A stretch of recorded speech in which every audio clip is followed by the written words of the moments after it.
मैं supreme court के फैसले का स्वागत करता हूं। इस समय भारत किसी भी तरह के बंटवारे को बर्दाश्त करने की स्थिति में नहीं है। ऐसे समय में सरकारों को भी यह सुनिश्चित करना चाहिए कि वे राजनीति में किसी भी तरह की बंटवारे वाली लकीर न खींचे। मैं करोड़ों लोगों की भावनाओं को समझने के लिए सुप्रीम कोर्ट को धन्यवाद देता हूँ और मुझे उम्मीद है कि सरकार भी इसका उचित समाधान निकालेगी। ये बयान है कवि कुमार विश्वास के। वहीं दूसरी ओर प्रोफेसर देशपांडे ने कहा कि उच्च जाति समूहों की ओर से किए गए व्यापक विरोध प्रदर्शनों ने बीजेपी की उस हिंदुत्व की राजनीति की मजबूती पर भी सवाल खड़े कर दिए जो मूल रूप से ब्राह्मणवादी है। मैं इस बात से बेहद निराश हूं कि इस पर रोक लगा दी गई। मुझे लगता है कि यह रोक गलत संदेश देती है, लेकिन मुझे इस बात पर भी आश्चर्य हुआ कि इस नियम की घोषणा कैसे हुई।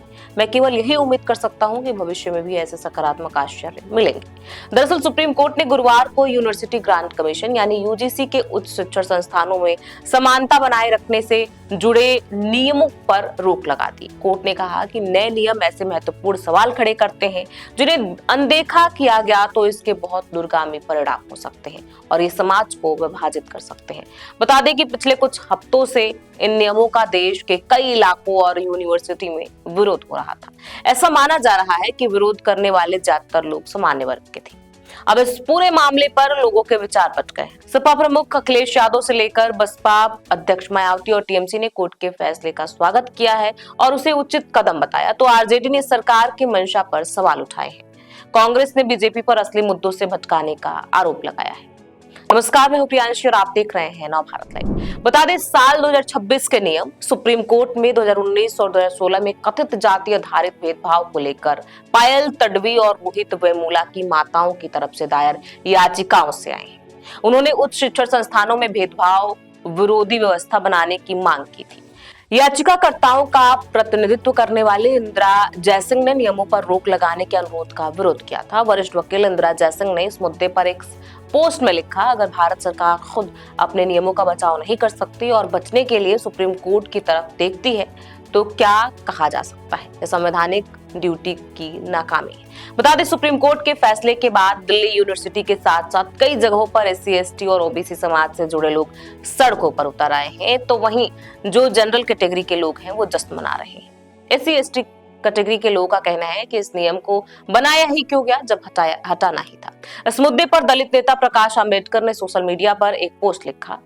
उन्होंने लिखा, यह स्टे संवैधानिक विचारों और वास्तविक समानता, सामाजिक न्याय के साथ शिक्षा तक लोकतांत्रिक पहुंच के वादे के खिलाफ है। तो वहीं बीजेपी नेता सुप्रीम कोर्ट के स्टे का क्रेडिट अपने नेताओं को दे रहे हैं। केंद्रीय मंत्री गिरिराज सिंह ने कहा कि कोर्ट के फैसले के लिए देश के प्रधानमंत्री मोदी और गृह मंत्री अमित शाह समेत सभी को धन्यवाद देता हूं। पीएम मोदी ने कभी किसी के साथ भेदभाव नहीं किया। प्रधानमंत्री मोदी ही थे जिन्होंने ईडब्ल्यूएस को आरक्षण दिया। कोर्ट का यह निर्णय भारत की सांस्कृतिक एकता और सनातन मूल्यों की रक्षा की दिशा में महत्वपूर्ण है। मोदी सरकार की पहचान है सबका साथ, सबका विकास और सनातन की अखंड एकता।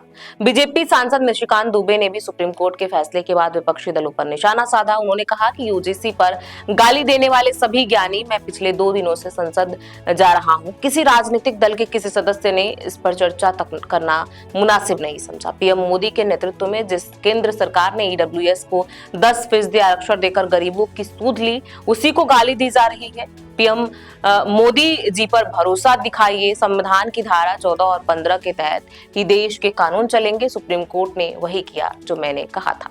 बीजेपी नेता बृजभूषण शरद सिंह कहते हैं कि सुप्रीम कोर्ट का फैसला न्याय है। नए नियम एक समुदाय को निशाना बनाकर लागू किया जा रहा था और सुप्रीम कोर्ट ने देखा कि इससे टकराव हो सकता है और कमियां पाई और इसीलिए उन पर रोक लगा दी। कोर्ट ने बड़े टकराव को रोका है और मैं इस फैसले का पूरी तरह से स्वागत करता हूं।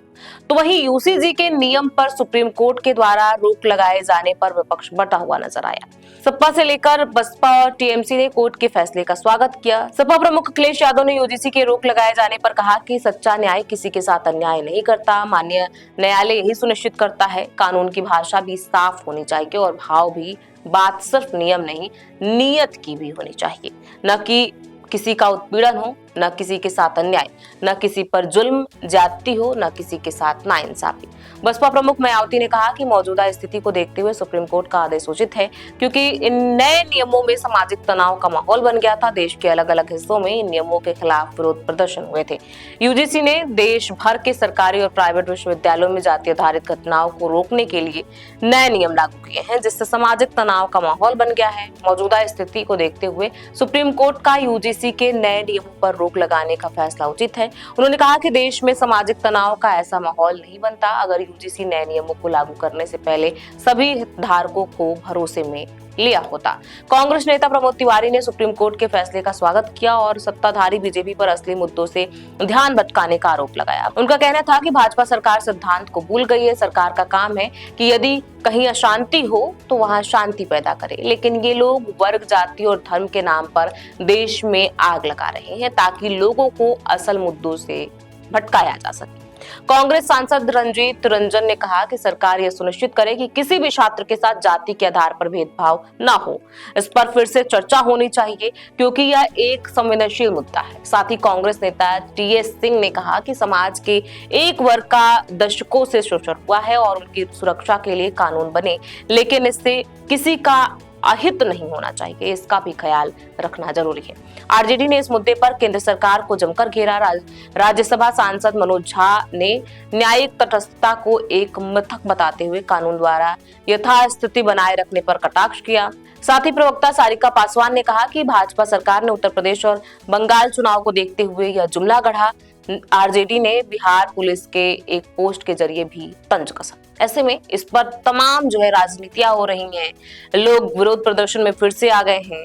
ओबीसी, एससी, एसटी के लोग वो सुप्रीम कोर्ट के खिलाफ विरोध कर रहे हैं कि ऐसा नहीं होना चाहिए। बीजेपी के खिलाफ भी तमाम लोग बोल रहे हैं। इस पूरी खबर पर आपकी क्या राय है, हमें कमेंट बॉक्स में लिख के जरूर बताएं। बहुत बहुत शुक्रिया।